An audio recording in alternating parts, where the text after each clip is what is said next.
Praise the Lord. കർത്താവിന്റെ ധന്യ തിരുനാമം വാഴ്ത്തപ്പെടുമാറാകട്ടെ. ലോകമെമ്പാടുമായിരുന്നു കൊണ്ട് ഈ വചന സന്ദേശത്തിൽ പങ്കാളികളാകുന്ന എല്ലാ ദൈവദാസന്മാർക്കും ദൈവകുഞ്ഞുങ്ങൾക്കും 8-ാം മാസത്തിന്റെ 18-ാമത്തെ പ്രഭാത വന്ദനം കൂടി അറിയിക്കുന്നു. ഈ പ്രഭാതവും ഹൃദയത്തിന്റെ ആഴമേറിയ നന്ദിയും സ്നേഹത്തെയും വന്ദനത്തെയും പ്രാർത്ഥനയും അറിയിക്കുന്നു. ദൈവസേനയിൽ നമുക്ക് പ്രാർത്ഥനയോടുകൂടെ ഈ പ്രഭാതവും അടുത്തു ചെല്ലാം. സഭാപ്രസംഗി 5 പറയുന്നു, നേർന്നിട്ട് കഴിക്കാതെ ഇരിക്കുന്നതിനേക്കാൾ നേരാതിരിക്കുന്നത് നല്ലത്. പല പ്രത്യേക സാഹചര്യങ്ങളിൽ മനുഷ്യർ ദൈവത്തിൻ്റെ മുമ്പാകെ രഹസ്യമായും മറ്റുള്ളവർ കേൾക്കെ പരസ്യമായും ഉടമ്പടി ചെയ്യുന്നവരാണ്. ചിലപ്പോൾ മനുഷ്യർ മനുഷ്യനോടും ഉടമ്പടി ചെയ്യുന്നവരാണ്. നാം ദൈവത്തോടോ മനുഷ്യരോടോ ഉടമ്പടി അല്ലെങ്കിൽ സത്യം ചെയ്യുമ്പോൾ നമ്മളെ കൊണ്ട് പാലിക്കുവാൻ കഴിയുമോ എന്ന് ചിന്തിച്ചിട്ട് പറയുന്നതാണ് ഉത്തമം. ദൈവാലോചന പ്രകാരം ഇസ്രായേൽ മക്കൾ മരുഭൂമിയിൽ വെച്ച് സമാഗമന കൂടാരവും പെട്ടകവും ഉണ്ടാക്കി. മരുഭൂമി യാത്രയിൽ ഉടനീളം അതിൻ്റെ ഉദ്ദേശശുദ്ധിയോടെ അത് നിലനിന്നു. എന്നാൽ കനാൻ നാട്ടിൽ പ്രവേശിച്ച ജനം പെട്ടകത്തിന് വേണ്ടത്ര ഗൗരവം കൊടുത്തില്ല. കനാൻ നാട്ടിലെ സുഖസമൃദ്ധി കാരണം സ്തോത്രം ദൈവജനത്തിന്റെ ഭാവം മാറി. ദൈവജനത്തിന്റെ ഉദ്ദേശ ശുദ്ധിയെല്ലാം മാറിയപ്പോൾ ദൈവജനത്തിൽ നിന്നും പെട്ടകത്തിൽ നിന്നും ആരാധനയിൽ നിന്നും ജനം സമൃദ്ധിയിലേക്ക് മാറാൻ തുടങ്ങിയപ്പോൾ ദൈവം അവരെ പലപ്പോഴും ശിക്ഷിക്കുവാനിടയായി. നാം ആരോടായാലും ഉടമ്പടിയിൽ കുറ്റക്കാരായി തീർന്ന് അതൊരു ശിക്ഷാ യോഗ്യരായി തീർന്നിട്ട് നമ്മുടെ പ്രാഗൽഭ്യം നഷ്ടപ്പെടുകയും ചെയ്യും. ദൈവം മനുഷ്യനോട് ചെയ്ത ഉടമ്പടിയിൽ നിന്നും ദൈവം ഒരിക്കലും മാറിയിട്ടില്ല, പിന്മാറുകയില്ല.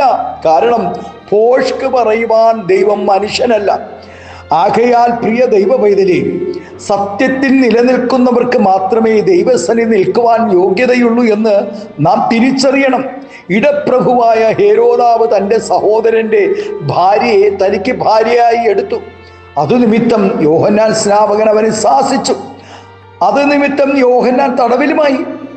ഒരു നാൾ ഹേരോദാവിൻ്റെ ജന്മദിനത്തിൽ ഹേരോദിയുടെ മകൾ ശലോമി നൃത്തം ചെയ്തത് രാജാവിനെയും സദസ്സിനെയും വല്ലാതെ സന്തോഷിപ്പിച്ചു.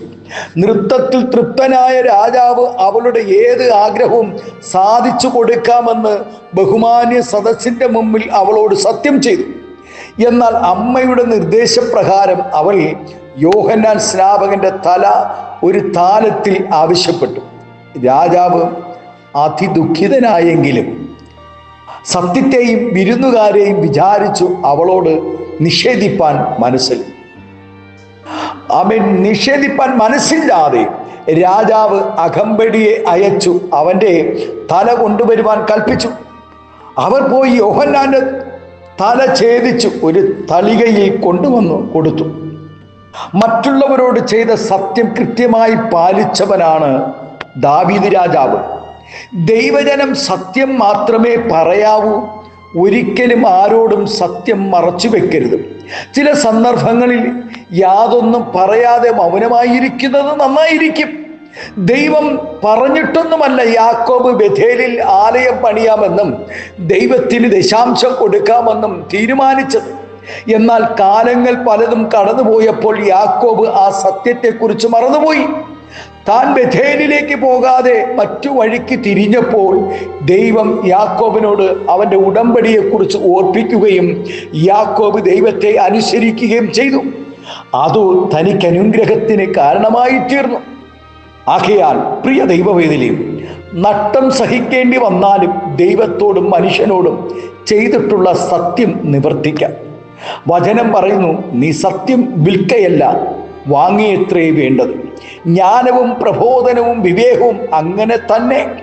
ഈ പ്രഭാതം എല്ലാവരെയും ദൈവം ധാരാളമായി അനുഗ്രഹിക്കട്ടെ. ദൈവദാസന്മാരെ, ദൈവദാസിമാരെ, നമ്മുടെ വാക്കുകളെല്ലാം വളരെ ശ്രദ്ധയോടുകൂടെ ആയിരിക്കണം. ഹാലില് സഭാപ്രസംഗി പറയുന്നു, നേർന്നിട്ട് കഴിക്കാതിരിക്കുന്നതിനേക്കാൾ നേരാതിരിക്കുന്നത് നല്ലത്. നമ്മുടെ ജീവിതത്തിൽ നേർന്നിട്ടുള്ളത് ദൈവസന്നിധിയിലെടുത്ത ഉടമ്പടികൾ അത് നിവർത്തിപ്പാൻ നമ്മെ ഈ പ്രഭാതം ദൈവകരങ്ങളിൽ ഏൽപ്പിച്ചു കൊടുക്കാം. പ്രാർത്ഥിക്കാമോ? നമ്മുടെ കണ്ണുകളെ ദിവസത്തിനിടയ്ക്ക്. സ്വർഗീയ പിതാവേ, സ്നേഹവാനായ ഞങ്ങളുടെ നല്ല ദൈവമേ, അനുഗ്രഹം പ്രശാന്തമായ നല്ല പ്രഭാതത്തിനായി നന്ദി പറയുന്നു. നാഥ, അനേക കർത്താവെ പ്രിയപ്പെട്ടവർ അവൻ ഉടമ്പടികൾ ലംഘിച്ചുകൊണ്ട് കർത്താവെ ഈ ഭൂമിയിൽ അരങ്ങ് തകർക്കുമ്പോൾ സ്വർഗത്തിലെ നാഥൻ ഞാൻ തന്നെ വഴിയും സത്യവും ജീവനുമാകുന്നു എന്നുള്ള കർത്താവെ സ്തോത്രം അങ്ങയുടെ ഓരോ വാക്കുകൾ പിന്തുടരുമ്പോൾ ഞങ്ങളും അങ്ങനെ തന്നെ ആയിത്തീരുവാൻ പരിശുദ്ധാത്മാവ് ഞങ്ങളെ സഹായിക്കണം. ഈ പ്രഭാതം ഈ ശബ്ദം ശ്രവിക്കുന്ന കർത്താവെ എല്ലാ ദൈവദാസന്മാരെയും ദൈവദാസിമാരെയും വാത്സല്യ കുഞ്ഞുങ്ങളെയും എല്ലാവരെയും അനുഗ്രഹിച്ച് പ്രാർത്ഥിക്കുന്നു. ഞങ്ങൾ സത്യത്തിൽ നിലനിൽപ്പാൻ പരിശുദ്ധാത്മാവ് സഹായിക്കണം.